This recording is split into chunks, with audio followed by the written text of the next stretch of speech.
Assalamualaikum warahmatullahi wabarakatuh. Alhamdulillah. Allahumma salli wa sallim ala Sayyidina Rasulillah wa ala alihi wa sahbihi wa man walah. Sekarang kita lanjutkan pelajaran membaca kitab Fathul Qarib. Masuk kepada fasal fi ahkamil ghasab. Bismillahirrahmanirrahim.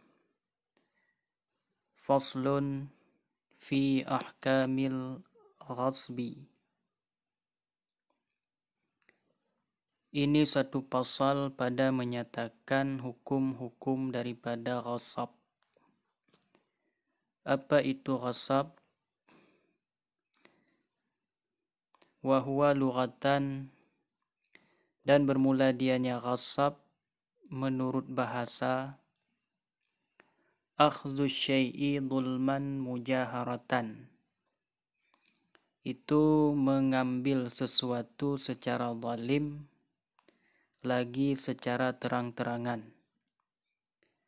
Jadi makna daripada ghasab secara bahasa atau secara logat yaitu mengambil sesuatu dengan cara zalim dan dengan cara terang-terangan. Ini makna daripada ghasab secara bahasa. Adapun makna ghasab secara syar'i, secara syara'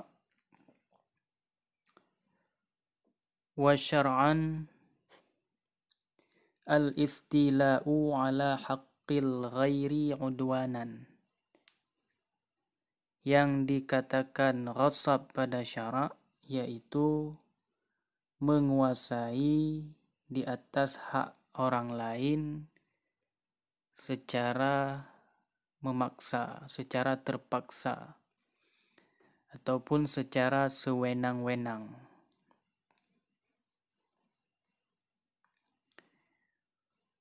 Kemudian apa yang dimaksud dengan istilah? Mana saja yang masuk ke dalam cakupan istilah? Makna istilah adalah menguasai. Jadi sejauh mana cakupan daripada maksud menguasai. Wa yurja'u fil istila'i lil 'urfi. Jadi kata musannif di sini, wa yurja'u, dan dikembalikan fil istila'i pada cakupan lafal istilah menguasai lil 'urfi bagi uruf. Jadi sejauh mana yang sudah dikatakan menguasai pada bab ghasab ini. Jadi yang dimaksud dengan istilah, yang dimaksud dengan menguasai di sini dilihat pada uruf. Jadi kalau pada uruf, kalau menurut uruf kita lihat perbuatan itu sudah digolongkan kepada istilah menguasai, berarti itu sudah digolongkan kepada ghasab. Secara uruf kita lihat misalnya contoh, seseorang yang mengambil sendal orang lain, pada uruf itu sudah dikatakan merampas. Berarti itu masuk ke dalam ghasab. Pada uruf kita lihat orang yang mengambil kendaraan orang lain tanpa izin, itu dikatakan merampas. Berarti itu masuk ke dalam golongan ghasab. Jadi istilah menguasai atau merampas ini dilihatnya pada uruf, pada tradisi masyarakat yang ada di situ. Kemudian dalam ta'rif tadi ada kata-kata haqqil ghairi, hak orang lain. Jadi pada syara', makna ghasab pada syara' menguasai ataupun merampas di atas hak orang lain secara sewenang-wenang. Maka wadakhala fil haqqil ghairi ma yasihhu ghasbuhu mimma laysa bimalin. Dan masuk pada kata-kata haqqul ghairi, hak orang lain, oleh barang yang sah ghasabnya barang daripada barang yang bukan harta. Nah, jadi dalam ta'rif tadi, dalam definisi tadi ada kata-kata hakul ghairi, hak orang lain. Ya, jadi dari ta'rif ini terpahami masuklah segala sesuatu yang bukan harta. Dia itu bukan harta, namun dengan mengambil sesuatu tersebut itu sudah dikatakan dengan ghasab. Mana contohnya? Nah, contoh barang yang bukan harta. Kajil di maitatin, seperti kulit bangkai. Kulit bangkai yang sudah disamak,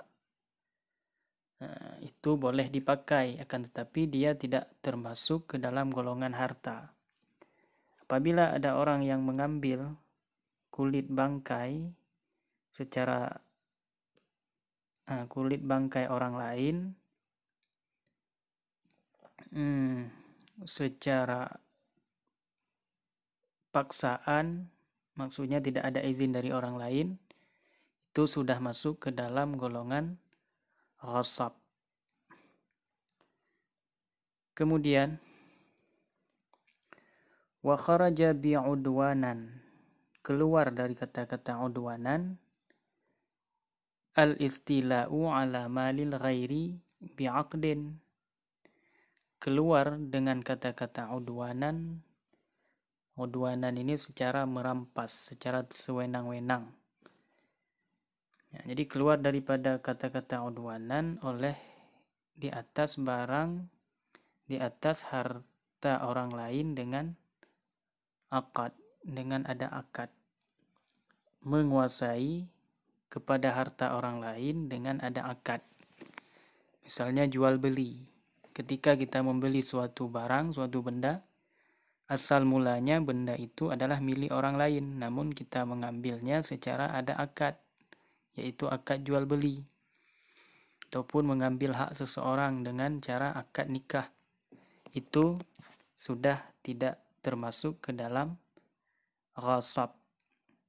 Nah, karena istilah di situ, menguasai di situ bukan secara udwanan, akan tetapi secara aqdin. Ya, laisa udwanan walakin bi'aqdin, dengan cara akad.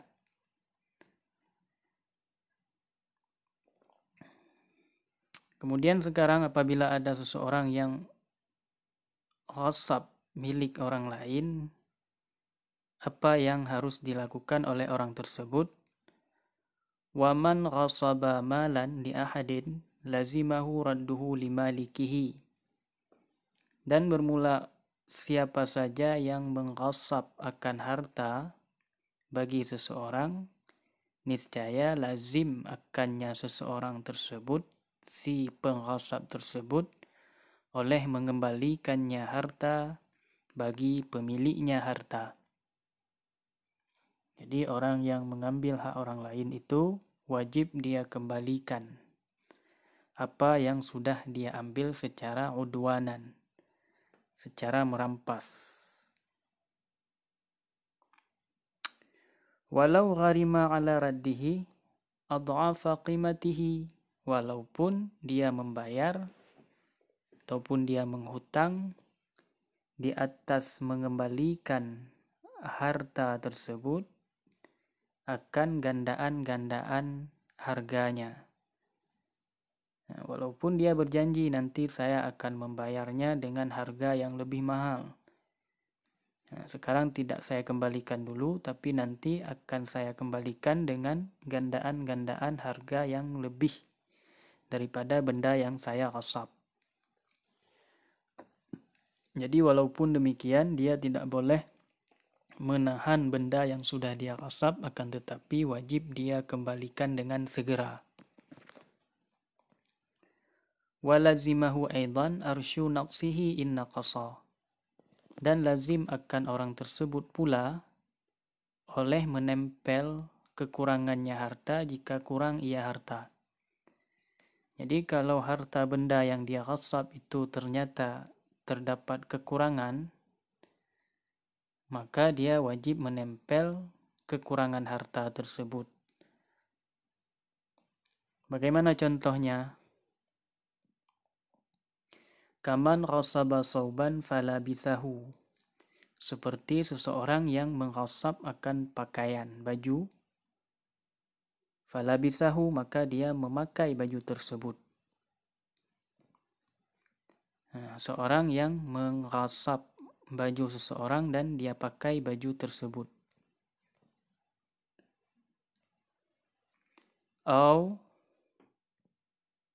Ataupun naqasa, ataupun kurang,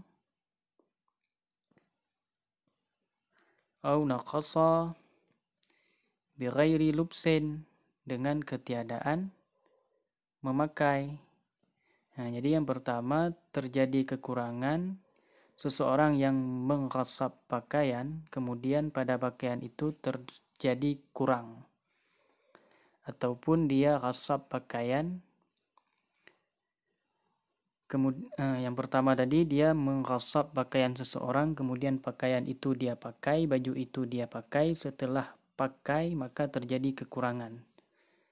Ataupun dia ghasab baju seseorang tanpa dia pakai, namun juga pada baju itu terjadi kekurangan. Nah, jadi kalau kejadiannya seperti itu, walazimahu aidan ujratu mislihi, dan lazim akan orang tersebut pula oleh membayar ujrah misil, ongkos yang semisil. Nah, jadi kalau ada orang yang mengghasab benda, barang milik orang lain, di saat terjadi kekurangan pada benda itu, wajib dia kembalikan benda dan membayar kekurangannya. Walaupun benda itu dia pakai ataupun terjadi kekurangannya tanpa dia menggunakan, tanpa dia memakai barang tersebut. Kalau terjadi kekurangan juga wajib dia bayar ujrah misil.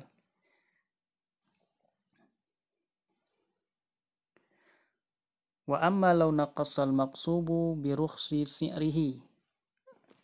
Adapun jikalau kurang, ataupun jikalau kuranglah maksub benda yang dighasab, bi rukhsi si'rihi, dengan berkurangnya harga pasarannya benda tersebut.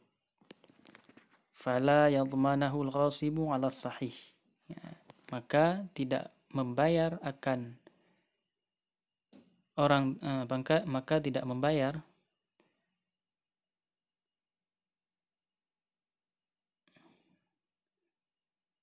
fala yadmanuhu al-ghasibu 'ala sahih, maka tidak membayar akannya kekurangan tersebut oleh orang yang mengghasab berdasar di atas pendapat yang sahih. Tapi kalau kejadiannya ternyata terjadi kurang pada benda yang dighasab, kurang gara-gara murah harga pasarannya. Ya, jadi kalau kurangnya seperti demikian oleh orang yang mengghasab, itu berdasar di atas pendapat yang kuat, tidak wajib membayar ujrah misilnya.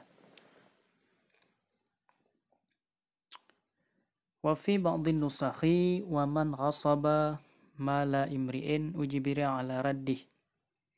Dan terdapat di dalam sebahagian niskhah matan, waman ghasaba, dan orang-orang yang ghasab harta seseorang niscaya ditempelkan di atas mengembalikannya. Jadi dalam satu niskhah ibaratnya waman ghasaba mala imri'in ujibira ala raddihi. Adapun niskhah yang sudah kita baca tadi itu niskhahnya adalah waman ghasaba malan li ahadin lazimahu radduhu limalikihi. Nah, ini niskhah daripada matan takrib. Dalam niskhah yang lain ibaratnya waman ghasaba mala imri'in ujibira ala raddihi ila akhirih. Nah, jadi ternyata ada perbedaan niskhah yang namun maknanya sama. Kemudian apabila benda yang dighasab itu hilang, itu bagaimana hukumnya? Oleh musannif melanjutkan, فإن تلف المقصوب ضمنه الغاصب بمثله إن كان له أي المقصوب مثل. Maka jika hilanglah benda yang dighasab, niscaya membayar akannya benda yang dighasab oleh si pengghasab dengan misilnya benda yang dighasab. In kana lahu, jika ada baginya, artinya jika ada baginya maksub, benda yang dighasab itu misil. Nah, jadi apabila ternyata benda yang dighasab itu hilang, nah, jadi otomatis sudah tidak bisa lagi dikembalikan dengan benda yang sama. Maka kalau seperti demikian, jika benda tersebut dia memiliki misil, nah, berarti orang yang mengghasab benda tersebut wajib membayarnya dengan benda yang semisil. Misalnya dia mengghasab kendaraan, mengghasab motor,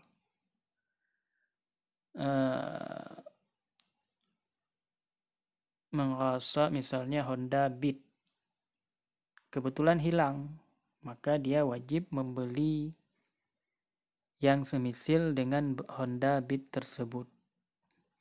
Seseorang mengghasab kain orang lain yang bermerek Mangga 2 misalnya, kemudian kebetulan hilang, maka dia wajib membayar kain tersebut yang semisil, yaitu yang bermerek Mangga 2. Kalaupun tidak ada yang merek Mangga 2, maka wajib dia membayar kain sarung yang lain yang setara dengan kain Mangga 2 tersebut. Wal assahu annal misla ma hasarahu kailun aw waznan wajaza salamu fihi kanuhasin wa qutnen. Kemudian bagaimana cakupan benda atau barang yang termasuk kepada barang yang memiliki misil? Dan bermula pendapat yang kuat bahwa sungguh misil itu barang yang dicakup akan barang tersebut, yang dihasar, yang dapat dibatasi barang tersebut oleh kailun, timbangan au waznon. Nah, waznon juga timbangan. Wajada salamu fihi, dan bolehlah salam pada barang tersebut. Contohnya seperti tembaga dan kapas. Jadi masuk ke dalam benda-benda yang punya misil itu adalah benda-benda yang dapat dibatasi oleh timbangan atau sipatan atau sejenisnya. Dan benda tersebut juga boleh dilakukan akad salam. Contohnya seperti tembaga dan kapas. Itu yang dimaksud dengan benda yang memiliki misil. Yang tidak termasuk ke dalam benda yang memiliki misil, la ghaliyatin wa ma'junen, ya, tidak termasuk kepada benda yang punya misil, ya, oleh ghaliyah seperti bubur, wa ma'junen, dan seperti odol. Itu bukan benda yang punya misil. Nah, jadi kalau misalnya seseorang mengghasab semisal benda seperti bubur dan odol, itu bagaimana cara membayarnya? Wa zakaral musannifu dhamanal mutaqawwimi fi qawlihi, dan menyebutkan oleh musannif akan membayar benda yang dihargakan pada perkataannya musannif. Nah, jadi ini kalau mengghasab benda yang tidak punya misil, oleh musannif melanjutkan bagaimana cara membayarnya. Dan menyebut oleh musannaf akan membayar benda yang dihargakan pada perkataannya musannaf au dhaminahu biqimatin, ataupun membayar ianya seseorang akan maksub benda yang dighasab dengan harganya benda yang dighasab, illam yakun lahu mislun, jika pada benda tersebut tidak termasuk benda yang memiliki misil. Biangkana mutaqawaman, dengan bahwa ada ianya benda tersebut itu yang dihargakan. Nah, jadi kalau benda seperti bubur tadi, seperti benda-benda lain yang tidak dapat dibatasi oleh timbangan ataupun sukatan, maka benda tersebut itu dihargakan. Jadi seseorang yang menghasab makanan, menghasab bubur, maka dia wajib membayarnya dengan harga. Nah, jadi wajib dia hargakan berapa harga barang tersebut, kemudian dia bayar dengan harganya, dengan uangnya. Waqtalafat qimatuh, dan berbeda-bedalah harganya.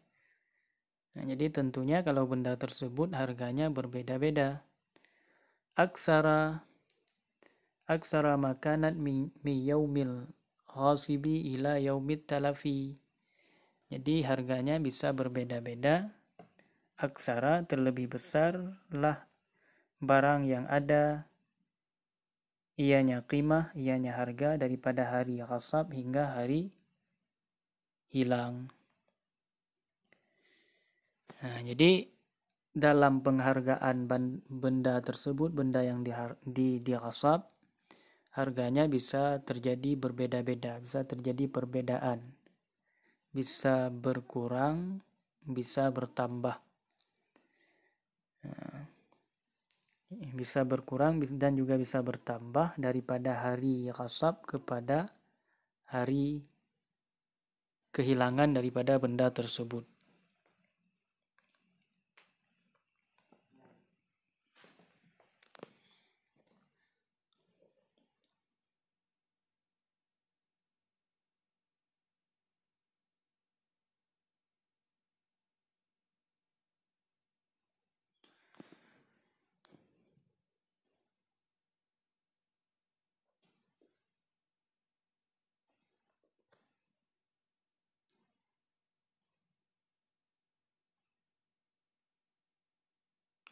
Nah, jadi kalau misalnya seseorang mengghasab suatu benda kemudian hilang, ya, waktu lifat qimatuhu aksara makanat min yaumil ghasbi ila yaumit talaf.